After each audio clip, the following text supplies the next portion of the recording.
Welcome back to my podcast, Decoding Mastery, where we bring you stories and insights from the world's most fascinating minds. Today, I am incredibly excited to have on the show a true legend of the chess world, Grandmaster Vishnu Prasanna. As a former coach to world chess champion Gukesh, Vishnu has played a pivotal role in shaping one of the brightest stars in the game. With his deep knowledge and strategic approach, he has been a key figure in the rise of India's chess dominance on the global stage. Whether you are a seasoned player or just curious about the game, this conversation is bound to offer invaluable lessons and fascinating stories. So, grab your board, sit back, and let's dive into the world of chess with one of its finest. Hi, Vishnu. Welcome to my podcast. Hello. Thank you for having me. Thank you. Yeah, how are you? I'm good. Everything is going well. So very well, happy. Very good. Yeah. That's great. So, as I know that you are grandmaster, chess grandmaster, okay, and so it's very important to learn from you, like because this podcast is all about learning from masters like you from different fields. Okay. So, how they are different from others, what they do different things from others, how they deal manage emotions in their life, problems in their lives. So, and how they become master because many youngsters want to follow people like you, but they don't have guidance. Okay, everyone wants to become like a Messi, everyone wants to become like Sachin Tendulkar, everyone wants to become like Vishwanath Anand. Okay, so different field, but you can say that maybe sometimes they don't have guidance, proper guidance. Okay. Second thing, there is a lot of distraction nowadays because of there are so many gadgets available and so many things on internet. So it's not so easy like to understand the life of a master, how what kind of problems he has faced in his life and what kind of struggles he has seen, and now where he has reached. It's because of all those things he or she has able to do better than others. So Great. in this regard, so I started this podcast, and it's so nice to learn from you, people like you. You are not just a master, you're a grandmaster. So in this way, so it's important, and most important, like uh, recently, Gukesh became world champion, and Yes. I just want to tell all my audience, maybe they know already aware of it, that you were the former coach of Gukesh. Yeah. So in his initial years, it was because of your guidance that what he is today. Uh, your role is very important in that. So I just want that my audience, maybe their parents, maybe their kids or youngsters who want to excel, who want to take this chess as a profession and excel in it, they need to learn from you. Okay. So in this regard, this podcast is all about. And let's start with your background, Vishnu, your childhood. I'm very curious to know about your childhood, Okay. how it was different from others when you started showing interest in chess, then when you decide to take it as a profession, and how much support you got from your family, friends. So let's start. At what age you started all these things? Yeah. I was born in 89 and around 2000 when Vichy won the World Cup actually. So that was my parents' inspirations to uh, involve me in chess actually. So I was playing cricket actively and I had joined some clubs to train in cricket. But once Vichy won and we were also in the middle of moving from one place to another and my parents got this idea of putting me into chess club. My first introduction was you know going through chess tournament through my school, right? So I did my early schooling in Asan Memorial, and there was some invitation to play in a local club tournament age category even. I had just known the moves through my father. My father taught me when I was very young, but I was not engaged with chess. I had Okay. I had more interest in outdoor activities, and I was a very hyperactive kid. So when this tournament happened, I went there, and it was everything was new to me. Um, Tournament rules, and I've never participated, so it was all very new. But I did fairly decent I scored 50%, which was decent for your first tournament. And I joined the club the following summer actually. After during the summer holidays, I joined the same club which organized the tournament basically. So Okay. that was my first entry into chess. And Vishy had won the world championship, so there was a lot of buzz um, around that. So that was a fuel to the fire for me to Right. join.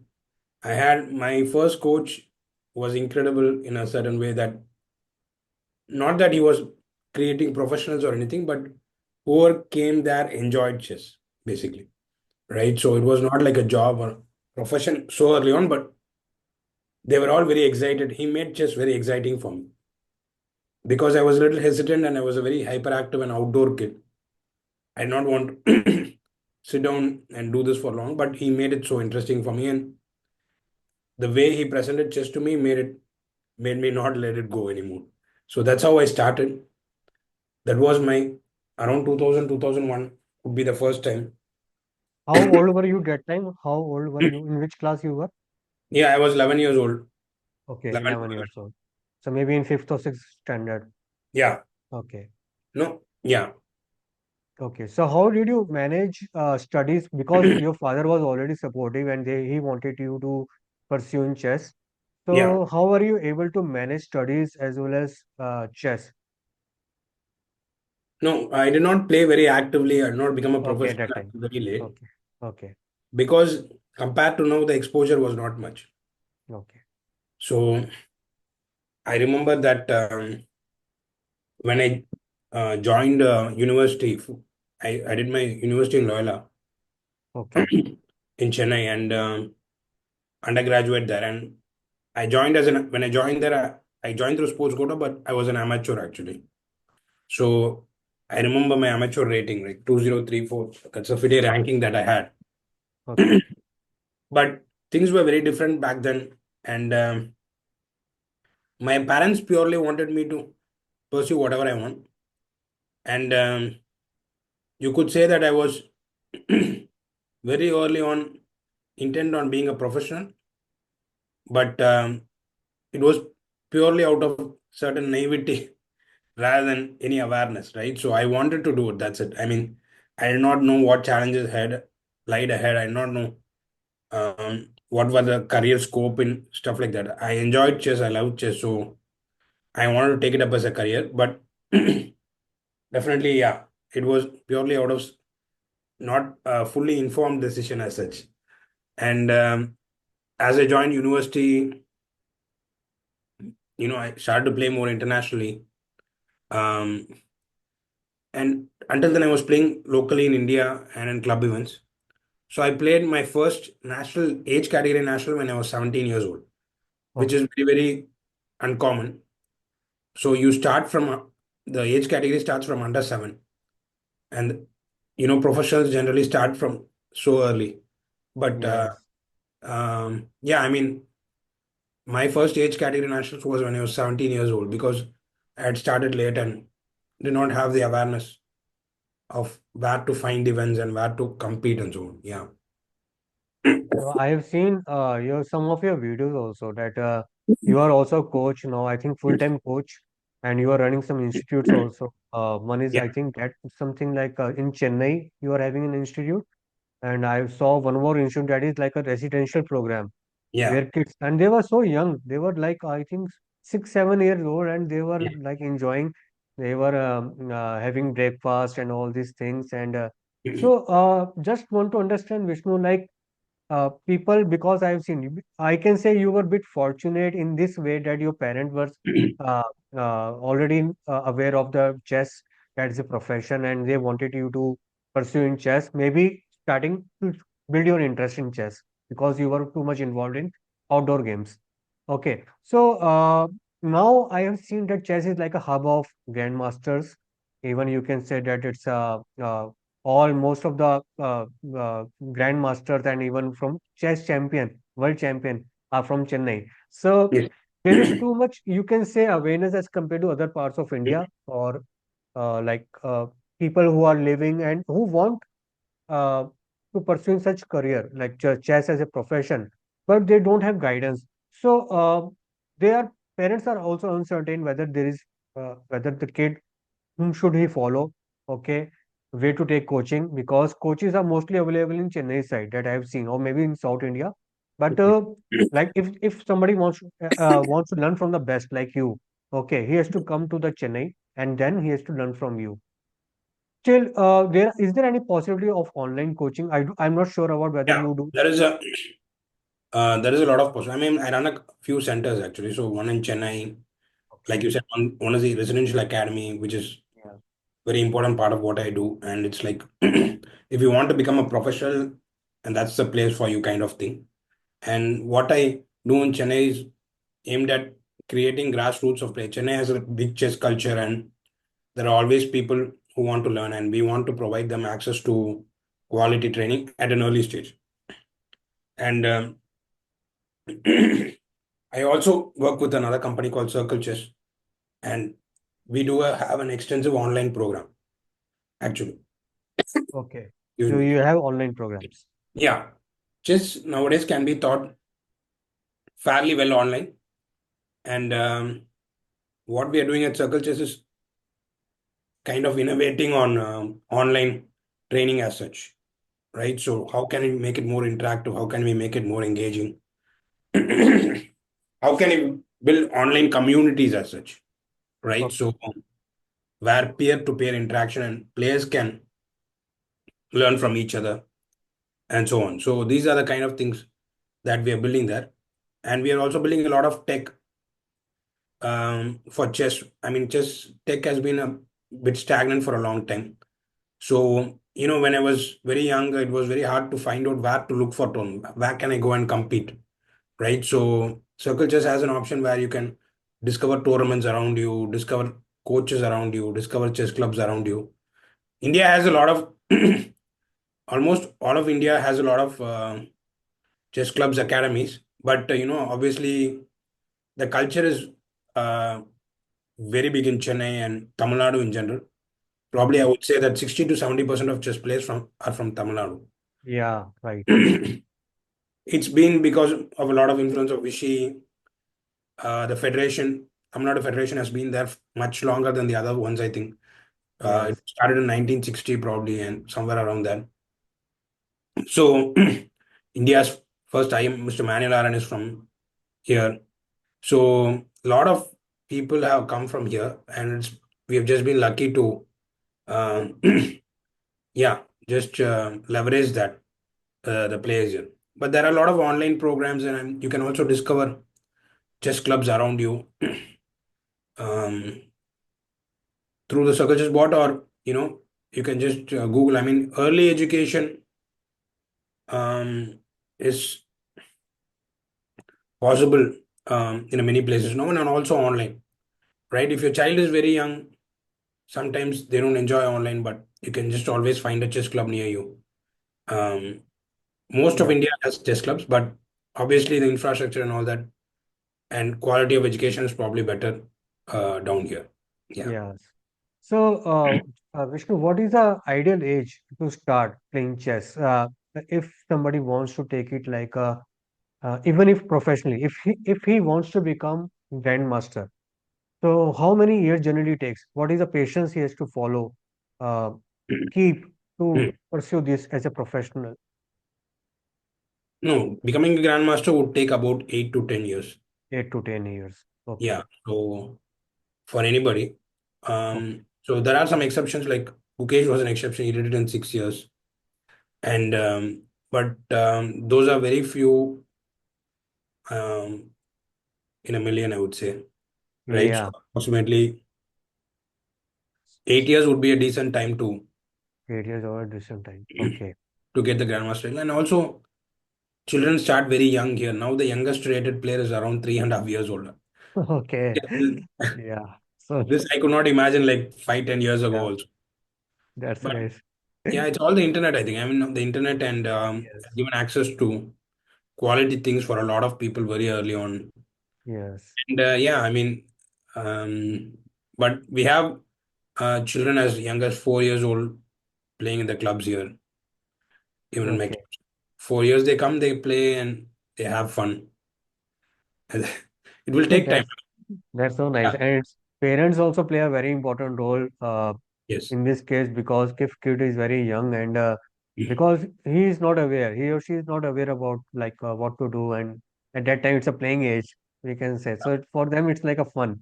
So to build that kind of interest, parents play a very important role, and especially teachers also. So tell us about your when you started coaching, Gukesh, how it all started, and do people like Gukesh, who are like Mm. they were exceptional right from the beginning, they show some signs that you catch, like maybe Yeah. this could be a grandmaster, or he or she could be maybe world champion.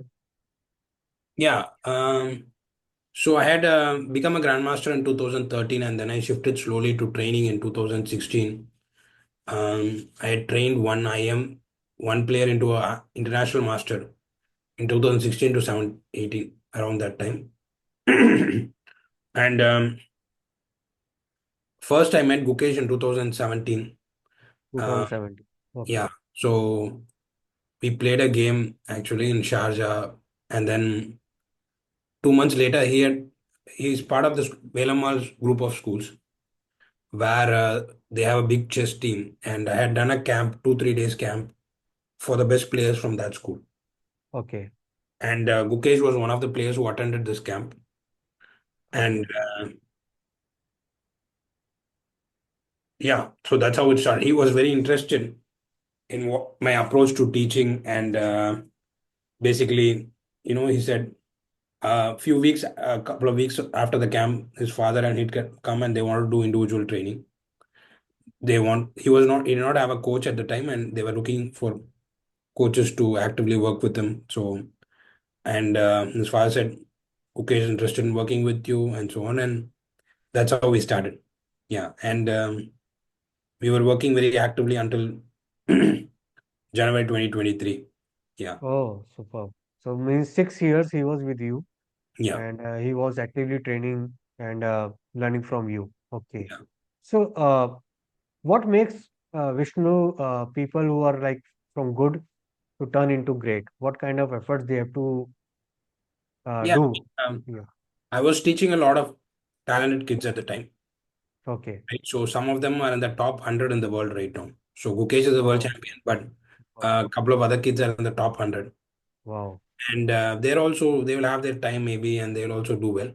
But yeah, I mean, all of them had a certain obsession to chess. When you're young, what I see is that, you know, if the parent does not have to force a child to practice, right? So that is the first indication that your child is interested in chess. Yes. That is from his inside. He Yeah. wants to learn. Okay. Yeah, so you should not, without your prompt or without your encouragement, if the child is going towards chess, then definitely there is something that you can explore there. Yeah. And as a professional thing, anyway, still chess has a lot of benefits, I see. But if you, as a professional thing, if your child is engaging towards chess by himself or herself, then that's a good sign. And yeah, I mean, early talents will have a lot of abilities, either chess or in terms of character. Gukesh had a lot of resilience, even at 11-year-old, a lot of maturity, right? So he was very serious about what he was doing, even at 11 years old. And later he picked on a certain kind of discipline, which is very, very hard to see. I mean, I've not seen anybody else do what he has done, Okay. especially after 2020, during the COVID time. So that was a key moment, I think. How did they use all that free time during the COVID pandemic? And Gukesh Yes. certain habits and disciplines which, yeah, has established him as a absolute professional actually, right? So from a kid to a very serious professional, he has developed certain disciplines, and he has left all the others behind to the top, I think. Yeah. Right, right. Because I've seen that many people start very excitedly, then they give up sooner or later when they start facing defeats, and they think that maybe it's not a right game for them. And it happens with many kids, with many people. When Yeah. they're excited to start learning some new sport and then they give up. So it happens. So, if I ask Vishnu that if there are so many things like discipline, resilience, okay, and your internal pressure that you want to learn, your obsession about the game. So, Yes. what is the most important, you can say, personality trait that one should cultivate if they want to reach to the highest position? Some people are okay with like a hobby, or some wants to just Yeah. take it as a profession, and then they later they decide to move to some other career. But if somebody wants to become a world champion, what is the single most, if I say what is single most important personality trait he or she needs to cultivate right from the beginning, which can I would lead you to I would the say highest position? um, patience is one thing, and I'm not getting the word right now, but it's about postponing your. You have to think in the very long term, right? So you want, Vision, you should have a vision, like a yeah, long term thing. yeah. Yeah. Um, so sorry, not aim for immediate gratification. Yes. So delayed gratification, yeah, that's the word I'm Delayed looking. gratification, right? Yeah. So basically, um, how the further away your goals are, the longer Yes. you train and the more you chance of achieving it. And yeah, so patience is required for that, and certain amount of emotional resilience. There will be moments when things don't go your way, no matter how Yes. much you plan, how much you train, and take those well. That is what sport is about anyway. Uh, Yes. it's preparing you for life, as life will also have these moments when things don't go your way, Right. and you have to be prepared for that. Right. Right. Delayed gratification is something that I always emphasize, like because whatever you do, the more delayed uh, you you'll get more if you delay your gratification, right? So whatever you get immediately may not be a big price, right? So Yes. if you aim for something in the very long term, it will be very big, and if you aim for very big things in the short term, it's unlikely to happen. So Yes. yeah, I would say delayed gratification and patience. Patience. So delayed gratification and patience play a very important role. And in this, your friend circle, your parents also play important role, because when you start growing up and when Yeah. see kids around you who are like getting job or getting better some colleges and admission in better colleges, so you also sometimes feel pressure that maybe if uncertainty is there, or maybe or you start facing some failures. So that is very important, that delayed Yeah. gratification, and second thing is patience. So let's talk about Vishnu, about grandmasters. What three, or maybe you can say tell more about common habits that you found that among grandmasters. It's not just Indian grandmasters, worldwide uh, And habits. habits, or you Uh, can say rituals also, like rituals or something that they were doing right from the beginning that helped they them. have a routine whenever they're playing competing, right? So they try to stick to a routine, and routine, you know, eliminates decision making. They want to make fewer decisions. You have an order in your mind, basically. Yeah. So when you're competing, they have a very certain strict routine, and they shut out from the rest of the world. And yeah, so routine gives you certain order and calmness to the mind, but you cannot have it all the time, obviously. But so when we are competing, we always have a routine. And when you're How many hours every day? It means routine. If I ask that how many hours every day, or in a week one should start devoting. So that is a part of routine also, no? no, there is so during training we devote a lot of time. Everybody, Okay. all grandmasters usually have certain periods in their life where they have trained like 10 hours a day for many days, many Okay. months, at least a few years it would accumulate to. And that would include physical training, meditation, or whatever mental training you do, and of course, just training. Okay. Routine is during a tournament is more about relaxing and trying not to overthink, being Okay. physically active, and yeah, preparing for the game and so on, and sleeping at the right time and stuff like that. That's And nice. yeah, Okay. and yeah, grandmasters generally, when you're playing, when you're an active player, you're always thinking about the game, right? Yeah. So whatever you're doing, even if you're eating or even if you're watching a Yes. movie, whatever you're doing, there is a small thought about chess in your head. Um, It's recently continuously Ashwin going on. retired. Recently cricketer Ashwin retired, right? So, and he said that Yeah. I had stopped thinking about the game for the last 2 years. Much I have not thought about much, and so that is I cannot relate with that. Where you know when you're very active, you're always thinking about the game, no matter what you're doing, wherever you are. So that is also very common between grandmasters. And over the years, chess is becoming more and more professional and more brutal. So um, compared to 10, 15 years ago, Mhm. players are much more fitter, and it's become a necessity as well. And yeah, so they all have some kind of training fitness routine that they follow. Okay. So physical exercise, thinking about all the time, thinking about chess, Yeah, and third, you're saying having proper sleep and following a routine every yeah, day. So these are yeah, the common things you have found that in yeah. grandmasters. So they work on any like a mental exercise like visualization, for example, like just that like today if I start playing and I start thinking that one day I want to play against Vishwanath Anand. So that kind of visualization, such kind of things. Do you Yeah, make definitely. them practice such things? Yeah. You Uh, institute? yeah, each player has his own methods. Okay. I found that visualization works for some people and doesn't for some people. So Yes. visualization we have tried also like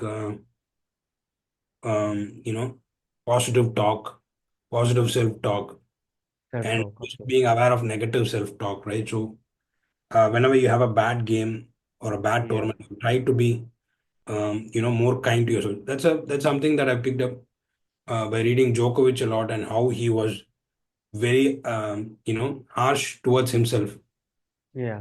early stages of his career, and later he was trying to be more kind to himself, which is not something we always hear, right? So it's not, and then his results improved because he was more kind to himself, right? So we have tried eliminating negative self-talk. It will be there, but being aware of it and trying to um, be more positive towards yourself. We have tried visualization, we have tried meditation, we also tried breath work as a part of regulating your nerves.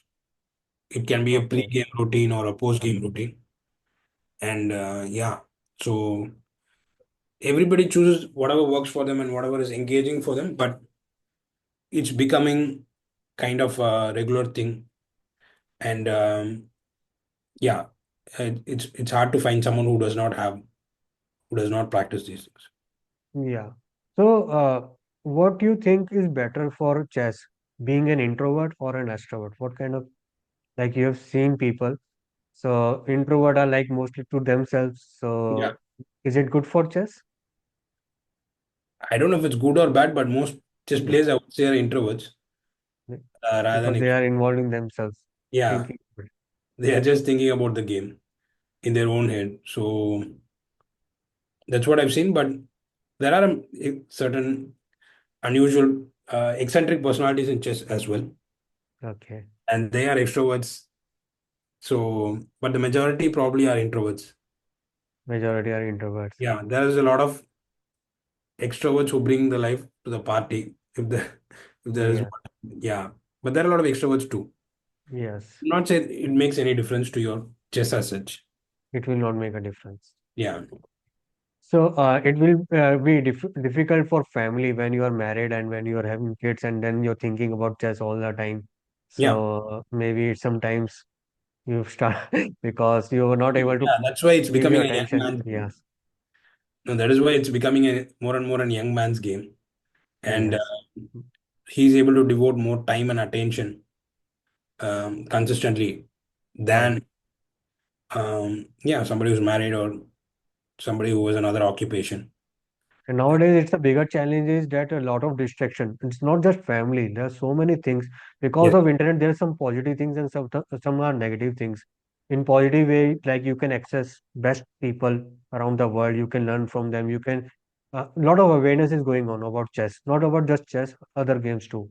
But negative thing is there is a lot of distraction also. Like so many things are available online. So in that kind of to build discipline is very important. Yeah. So Yeah, it's yeah. a huge challenge. It's a big challenge nowadays. Maybe because when you started playing, of course there were distractions, but they that were of different kind, like playing external games, like Yeah. different games. But nowadays you will not find kids playing in the ground, or you will Yeah, find most kids of these playing. tools are addictive now, right? So Right. they are designed to be addictive. So Yeah. definitely, I mean, it's all about how you set up your environment. Right. That's a key factor, I think. How you set up your environment is very, very important. And that will decide Is whether, this the reason that you came up with this residential program, that so yeah, that they can get yeah, an environment? it's sponsored by the Hudson Okay. Agro Products Limited. And they've done a great job of building an infrastructure. And that is a primary goal of that place, actually, to create an environment where Yeah, I've people, seen videos. Yeah, yeah, it's really nice. yeah. So where people are all, so people all around you are thinking about excelling at chess. Hmm. People all around you are thinking at improving at chess, right? So those are the things that we aim for. That is one of the key Right. differentiate of that. That is why we don't have an offline program or anything there. It's Okay. purely online. So, what is the duration of this program, that residential program, and how they are able to manage studies along with, because these kids are also going to school, so regular studies, so or do they need to leave those studies and just continuously focus on chess?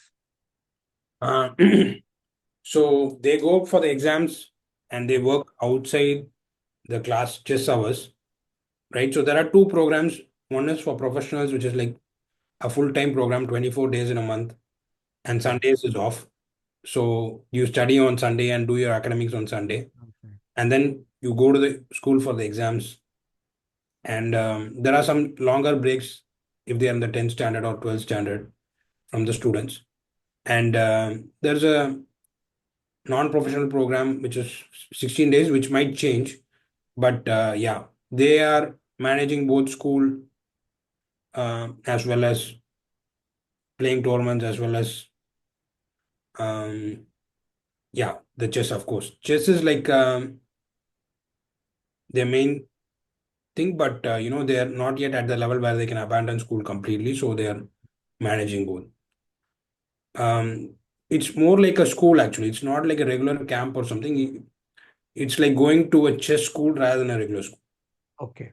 So it's a where we completely want to, yeah, where we want to teach you a lot of the life qualities, like I said, becoming a champion mindset, hmm, building resilience, building patience in you.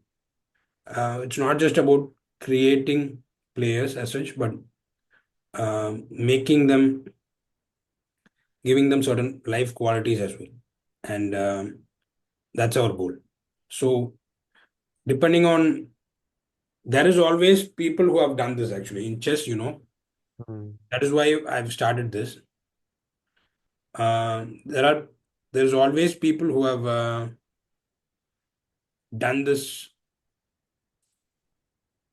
in a way where they don't go to school, and still when they train from home, they don't have the same environment, and they don't have the same guidance that we provide there.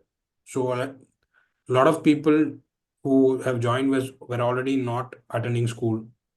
They were okay. in distance education for chess and so on, right? So that is where that is a gap we feel actually. Okay. So I'm just imagining that if that happened in my age, like when I was child, so definitely I would have joined such kind of institute instead of Yeah, going for regular studies. People who want to become master in some field, it's a really good opportunity. So yeah. I as a think that is Vishnu, how. mm, Sorry, that is how I started, right? So that my dream academy, when I was a kid, it would have been perfect for me. yeah, yeah, So, right. Yeah, yeah, we are looking for it because such kind of opportunities are very rare because what I think, it's my personal opinion that schools teach you how to become jack of all trades.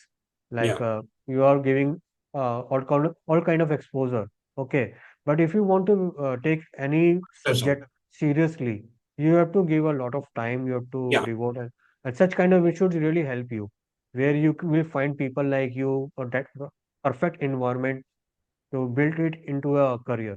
That is very important. Yeah. So And the whole world is changing, I think. And yes, I feel like schools are not yet ready to change at that same pace. And, right, right.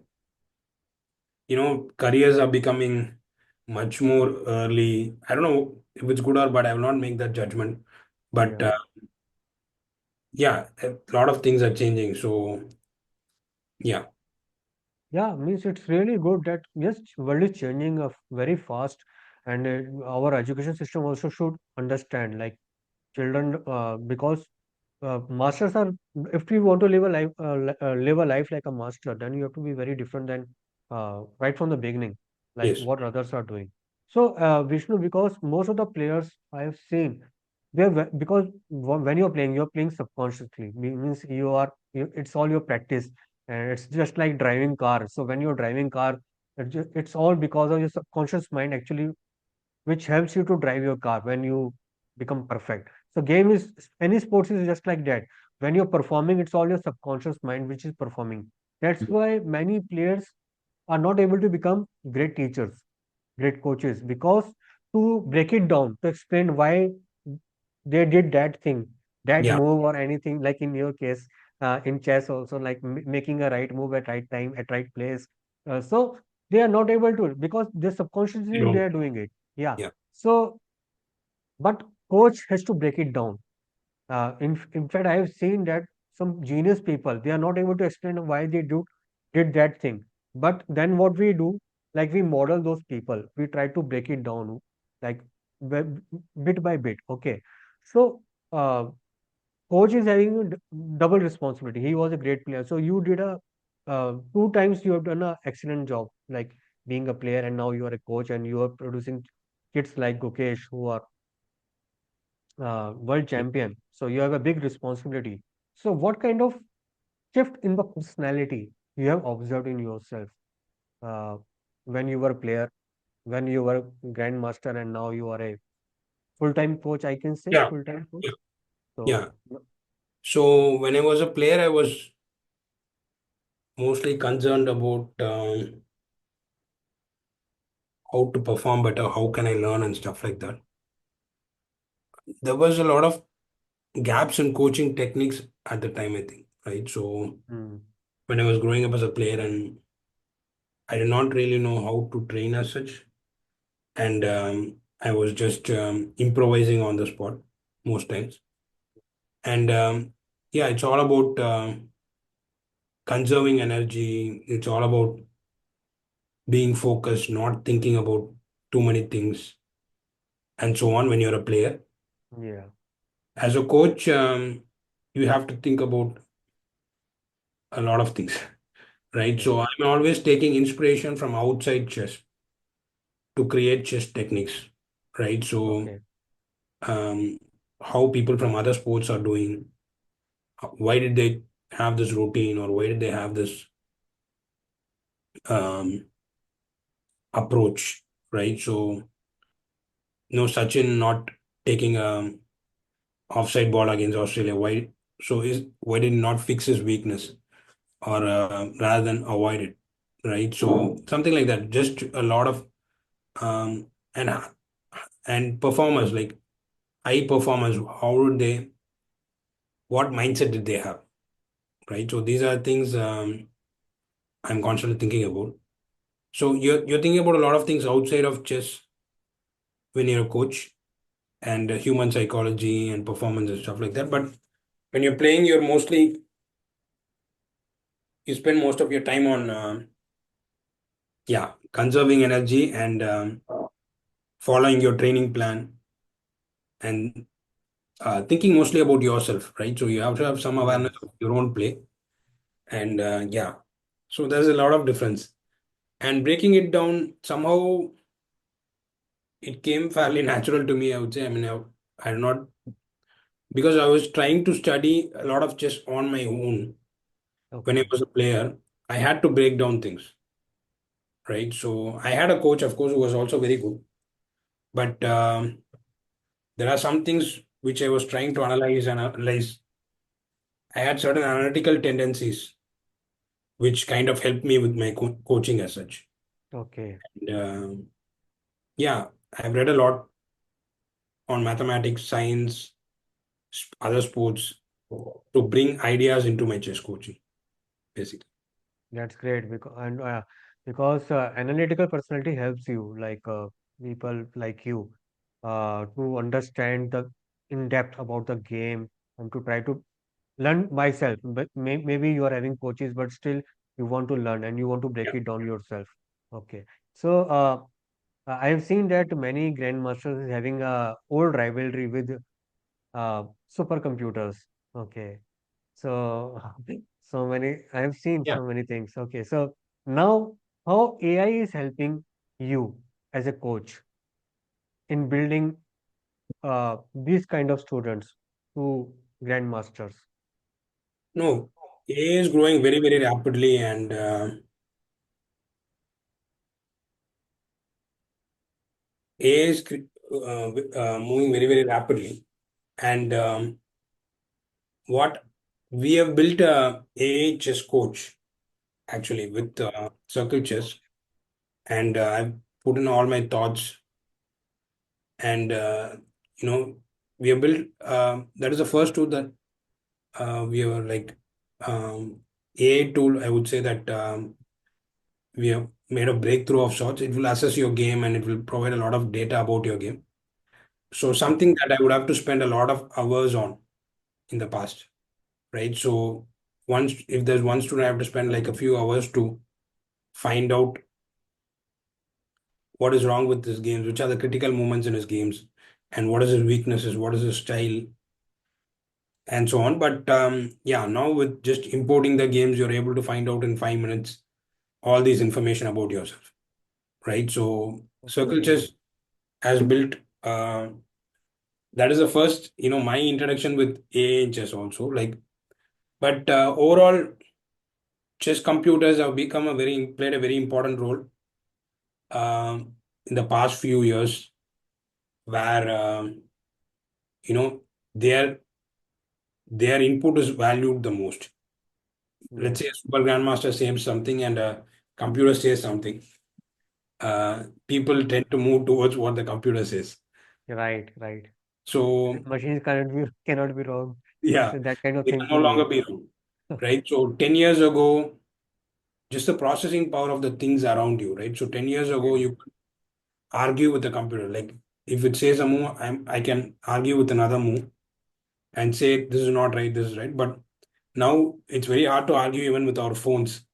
And right, right. the processing power of these things have become so strong and so compact Mm, that um, yeah, it's hard to argue with AI or engines right now. They are making things faster. mm, They are making things deeper in chess, mm, right? So human biases and human dogmatism, right? So yes, they are breaking those.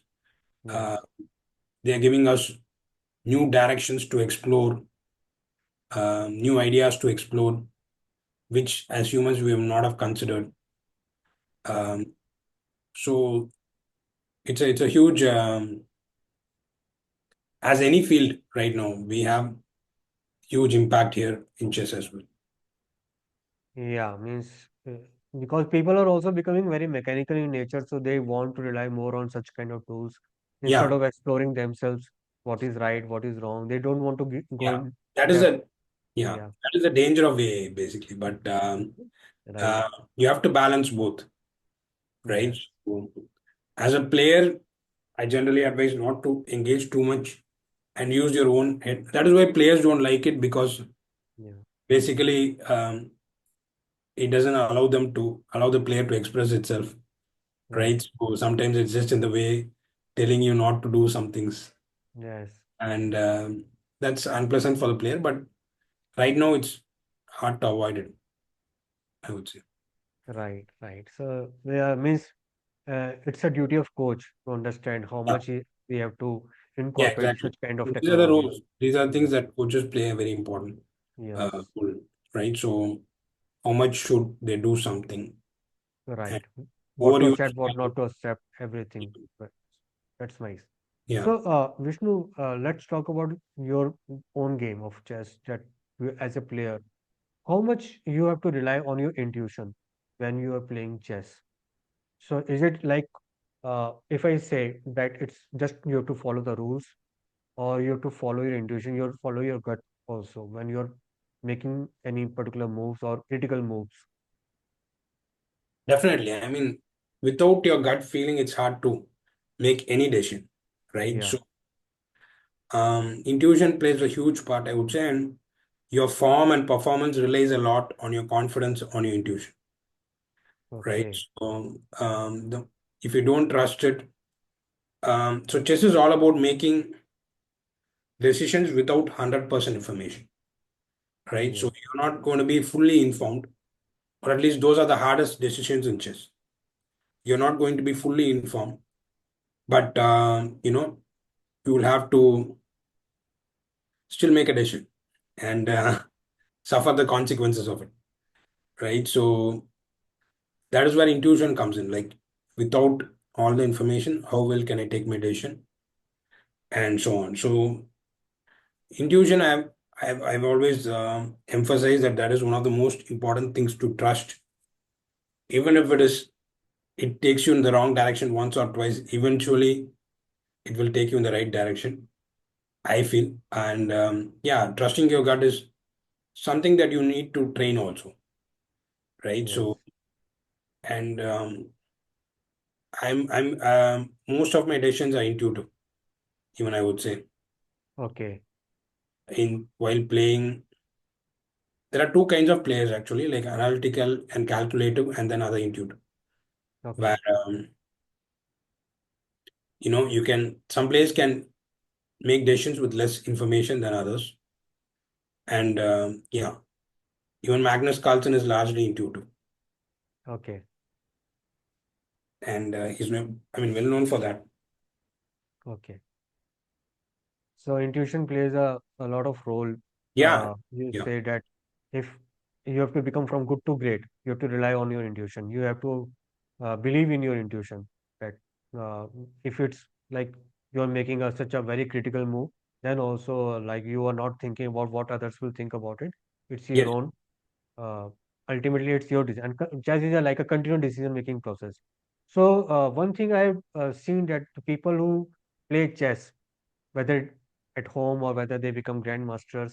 So in their life also they become very calm, and they start thinking, they start strategizing about whatever they do. So that is also again like a part of intuition that you are believing on yourself, whatever you're making decisions. Okay. So Vishnu, chess is considered like a battle of minds because here you are, so like a psychological warfare. I've seen that. So have you seen that? I'm not talking about that particular you. Have you seen that the opponents or yourself or any other grandmaster or any big player are playing psychological tactics uh, to distract your opponents, uh, to intimidate your opponents, mental games, mind games that have you seen that? yeah, definitely. It's a huge part of chess itself, right? So as you become stronger and stronger, psychology like the most important.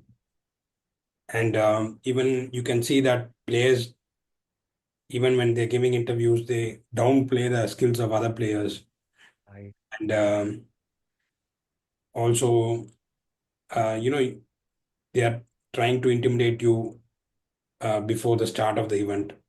There are some subtle things that happen, for okay, sure, especially if you're a newcomer to the top, and they try to kind of show you that you don't belong there. And definitely, as a player, you'll have to fight that. Yeah. okay, If somebody is playing at an elite event for the first time, you could see that it's either happening very subtly or not so subtle, but it does yeah, happen. And yeah, it's there is always like some tension in these events, right? So even though on the outset it's friendly and everything, there's always a mild tension under the surface between the players. Okay. Yeah. So I've seen that Bobby Fischer, Gary Kasparov, and even Magnus Carlsen. They were quite good in such kind of mind games. Yeah, I definitely have to be. yeah. And it's very difficult. Like I was watching one Vishwanath Anand's interview. So he was saying that it's not easy. So you have to stop focusing on media. You have to stop if any big tournament is coming. You have to stop yourself from other media. You have to cut yourself, and it's not so easy. So Vishnu, for a young player who is starting and he has to play, the opponent is like a big famous name. Okay, so uh, how they deal with the anxiety and nervousness when they are going to play a big opponent.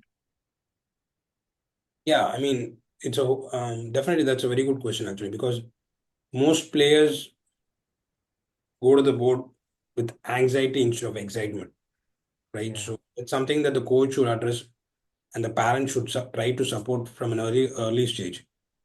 How can I ensure that my child goes to the board in a certain level of excitement, right? So when you're playing a big name, that people react to it in two ways actually. You're either excited for the challenge or anxious for the outcome, right? So people react to the same problem in two ways. So all depends on how the coach has helped you with that, how the parent is reacting to your loss, and what is your own excitement about playing a game, right? So you should have something that attracts you to the game more than just the outcome or the result, right? And you should have a clear idea of what that is. You should be open to challenges or just fighting or something about the game should be attractive to you in order to perform at a very high level. And yeah, so a lot of when you play, that's a formula that each player has to figure out for himself with the help of the coach and the parent actually. Parent yeah, also has a role in reacting, how they react creates an impact on how much your child will enjoy chess and how they will react to challenging situation. Yeah, okay. So you mean to say the love of your game should be exactly. so big that you start avoiding all these kind of things that make you nervous. Okay, Yeah, so that is very important. And yeah, when you're playing Vishnu, and now and you're realizing that game is not going into your favor. So how do you deal with the emotions at that time?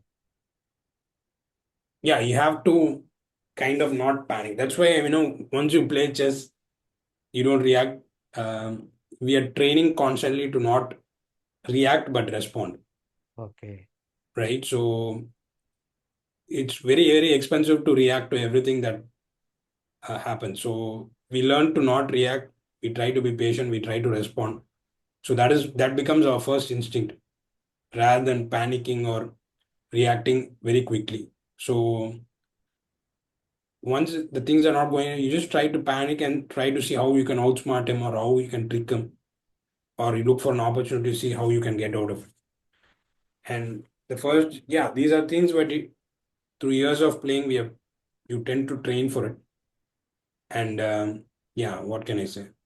That's what the role of a coach is. Yeah, So again, I ask a very related question. If a player lost like a tough match, okay. So what is the role of a coach to recover from that loss and from that and to focus on the next match? the coach would mainly to you know motivate or remind him that there is an event, and it's all part of a journey. Remind Hmm. him of that. The player has a role here is to have a routine irrespective of the outcome of the game, right? Yeah, So routine saves you in such situations and bring you a certain normalcy um, to the loss.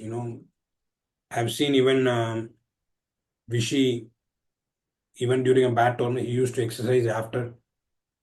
every bad game. He had a bad event which I was also playing, but I could just see him going to the gym after every game and yeah, working out for an hour or hour and a half and then going, irrespective of how the game turned out. That was his approach. Yeah. Okay. So, uh, Vishnu, when a player is playing a big tournament which is like a multi-days tournament, so how they are able to manage fatigue and mental exhaustion? Like you said that going to gym is one of the ways. Yeah. And what other things they can do when they're playing outdoors somewhere in other Yeah, I mean, countries? they have to go for walks or they have to have a um, certain practices that keep your energy, and that is why you're away from the news and you're away from too many devices at the time. So you don't want to start overthinking. It's good to have a certain coach or mentor or company during the event to help you from stopping overthinking. And the other one would be to, yeah, the other one would be to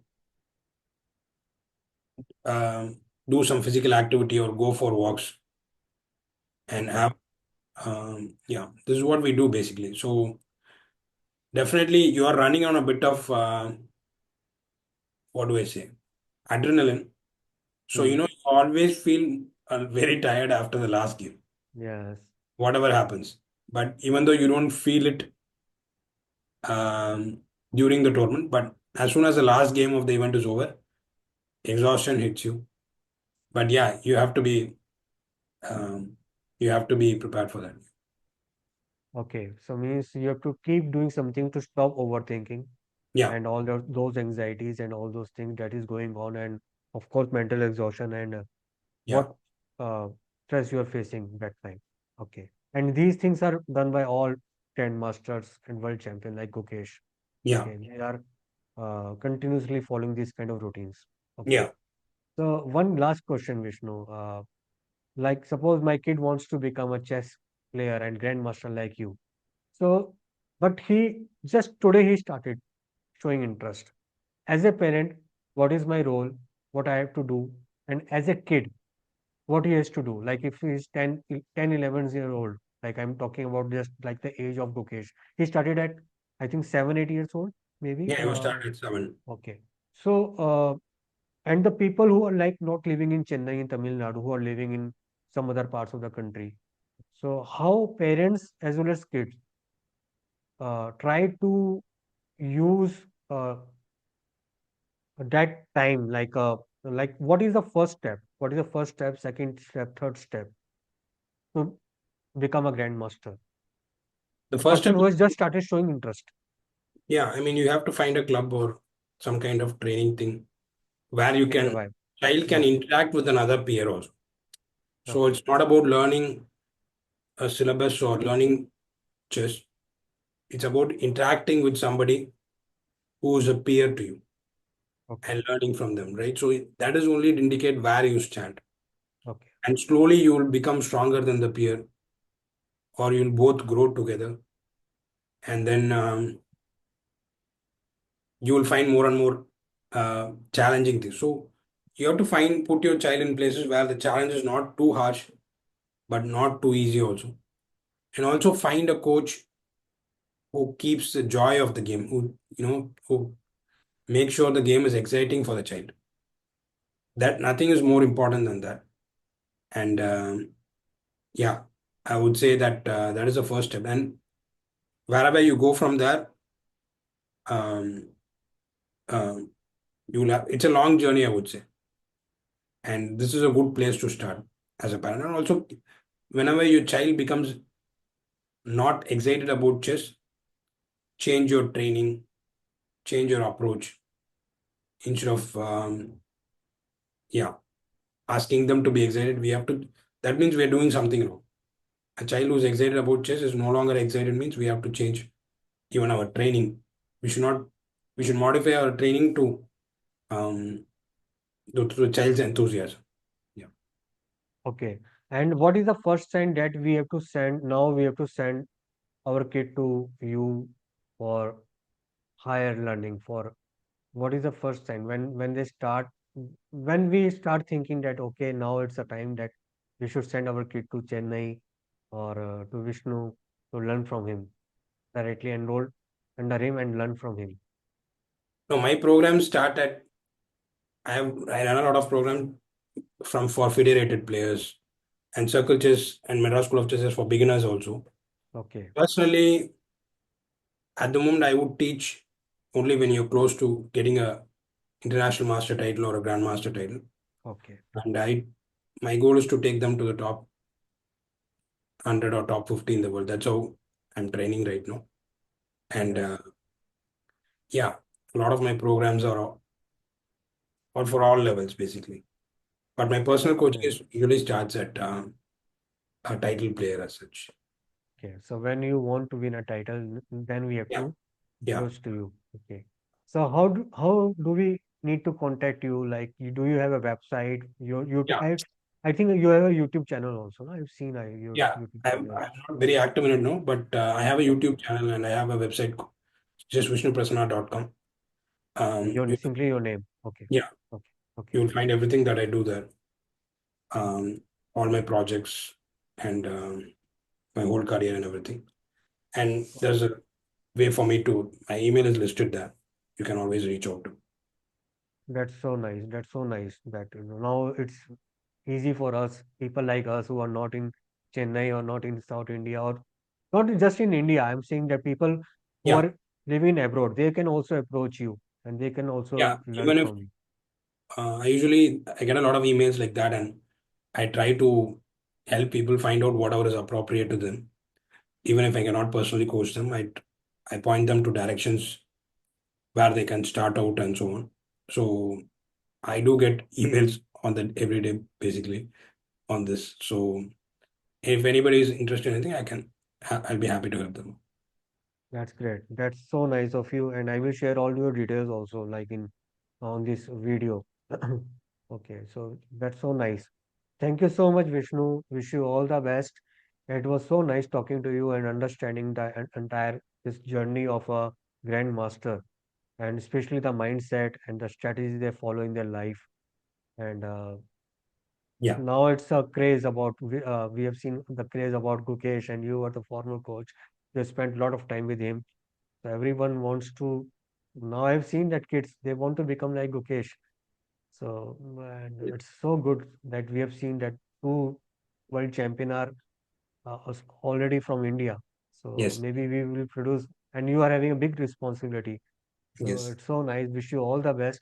It's really nice talking to you, Vishnu. Yeah. Thank you for having me. And I've looked at your other podcast also, and it was very interesting. And I'm very happy to be a part of this podcast. And um, thank you once again for having me. And please continue with whatever you're doing. It's very interesting. And I'll be following you as well. Thank you. Thank you, Vishnu. Thank you so much. Thank you. Wish you all the best. That was an inspiring conversation with chess grandmaster Vishnu Prasanna. A huge thank you to Grandmaster Vishnu for joining us and sharing his wisdom. His insights into coaching, strategy, and the mindset behind success at the highest level of chess are truly invaluable.